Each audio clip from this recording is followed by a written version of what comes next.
Je, kwa nini ramani ni muhimu kabla ya kuanza ujenzi? Kama unapanga kujenga nyumba, usifanye kosa la kuanza ujenzi bila ramani.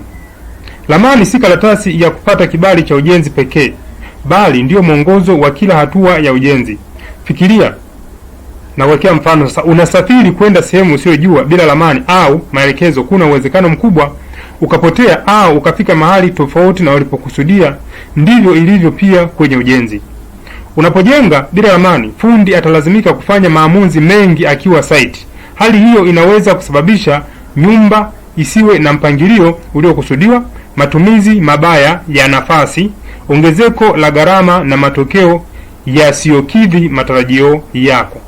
Ramani humwezesha kila anayeshiriki ujenzi kuelewa kwa usahihi ukubwa wa vyumba, nafasi za milango na madirisha, vipimo vya milango, paa na sehemu nyingine zote muhimu.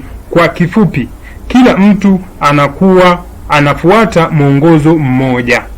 Watu wengine huona gharama ya kuchora ramani ni kubwa na kuamua kuikwepa.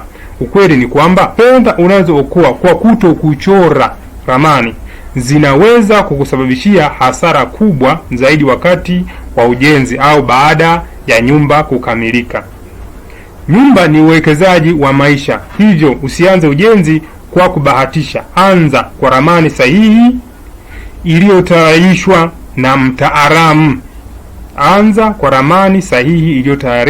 na mtaalamu. Ujenzi wa Nyumba TZ tunatoa huduma za kuchora ramani za nyumba za kisasa, usimamizi wa ujenzi kuanzia msingi hadi kukabidhi funguo.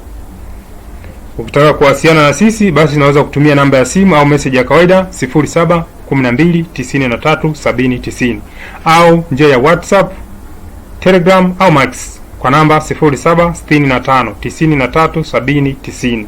Email ni info@mjenziwanyumbatz.com. Mjenzi wa Nyumba TZ, nyumba bora.